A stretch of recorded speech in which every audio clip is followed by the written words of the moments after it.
Aujourd'hui, je vais vous montrer comment je fais un montage avec de la laine provisoire pour bien ancrer le début d'une bande de côte. L'idée derrière ça, c'est que quand on monte les côtes directement avec les instructions de la machine à tricoter, souvent le début va être un peu lousse puis ça a tendance à gondoler. Je commence par évaluer combien de mailles que j'ai besoin dans mes côtes. Là, ici, j'avais besoin d'aller de moins 35 à plus 35. J'ai fait ici une aiguille sur deux, là, je les ai mises en action. Puis là, je vais aller chercher la 35e à droite comme ça pour, sur mon côteleur, monter une aiguille sur deux aussi. Donc là, j'ai vraiment toutes les aiguilles entre moins 35 et 35 qui sont en fonction. Je vais passer le chariot juste pour voir si tout est correct puis que ça passe bien.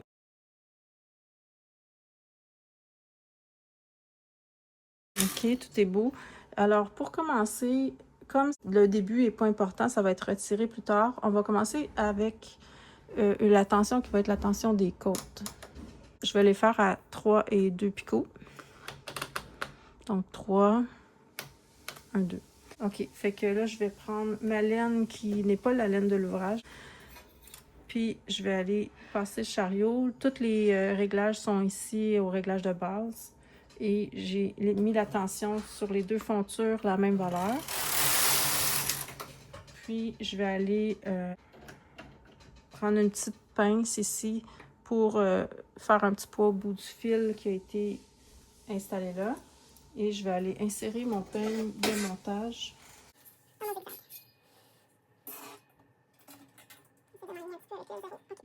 On s'assure qu'il n'y a pas ici des dents qui vont aller comme séparer un brin de fil.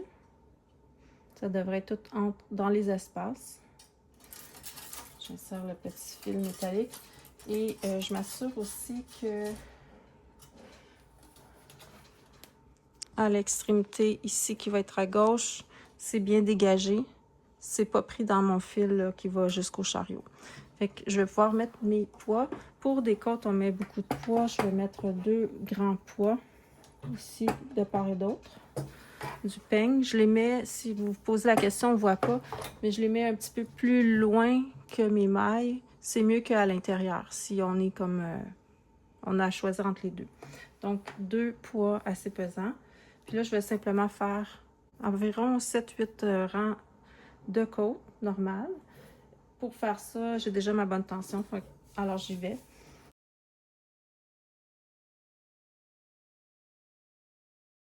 Pour 7 rangs, ça va être assez. Là, je vais faire 2 rangs circulaires avant de mettre ma laine qui va être la laine des bas, des chaussettes que je vais faire.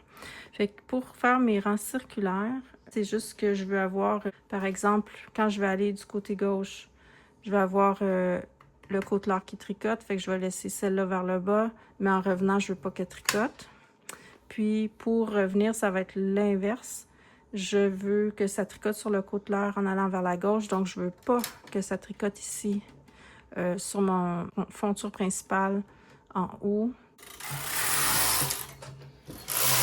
On fait un aller-retour comme ça, puis ça va servir vraiment d'ancrage pour nos côtes. Donc je peux couper le fil ici.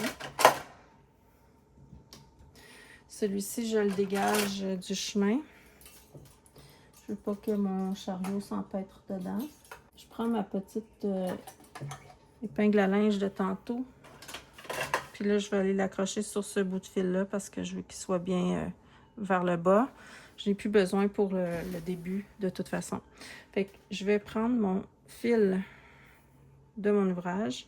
Moi, c'est un ouvrage que je vais devoir coudre plus tard. Donc, je vais laisser un bon petit bout là, pour la couture. Un bout supplémentaire, sinon je ne laisserai pas aussi long là, de fil. Là, c'est bien important, quand on va faire notre premier zigzag, on fait comme si on montait des côtes normalement. Ça veut dire on met la tension la plus élevée possible. Je la mets même dépasser le 0. Puis j'enlève les réglages tubulaires pour l'instant. Je vais faire un premier rang en zigzag. Donc, j'y vais. Voilà. Là, ma petite épingle à linge, je vais l'accrocher aussi. J'ai pris les 2 fils là, pour pas que ça se prenne ensemble. Maintenant, je monte la tension à 1 sur les 2 fontures. Et là, je vais faire mes rangs circulaires pour mon ouvrage. Avec la Machine Brothers, je suis habituée de faire 3 rangs circulaires pour le début des montages des côtes, mais si vous êtes habitué avec 2 rangs, ça fonctionne aussi. Je vais encore remettre mes réglages pour circulaire. C'est pas obligé d'être les mêmes que tantôt. Donc là, disons que je tricote sur le côteleur pour aller vers la droite. Je voudrais pas, en revenant vers la gauche, tricoter dessus. Mais pendant que je tricote sur mon côteleur vers la droite, je vais vouloir sauter les mailles d'en haut. Donc là, ça marche. Ici, ça va tricoter sur la fonture du bas en allant vers la droite et sur la fonture du haut en allant vers la gauche. Tension 1-1. J'y vais, je fais 3 rangs.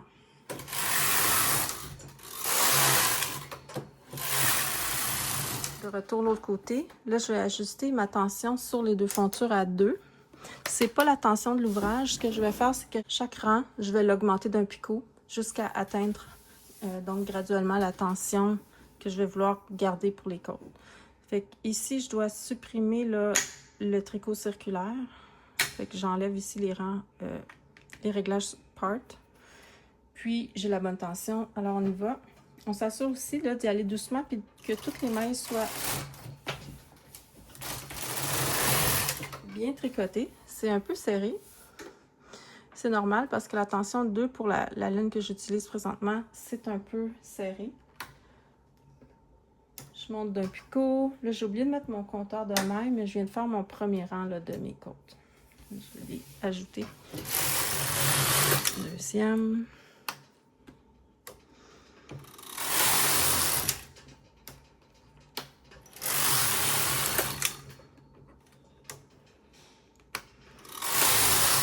Et j'arrive à la tension 3 et 2 points.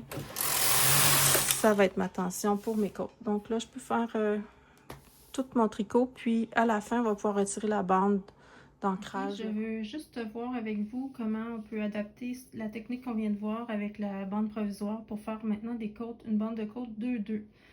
Le début, c'est pareil. On va aller faire une petite bande de quelques rangs avec une laine qu'on va vouloir retirer plus tard. Après ça, on va faire les 2 rangs circulaires avec la laine waste yarn.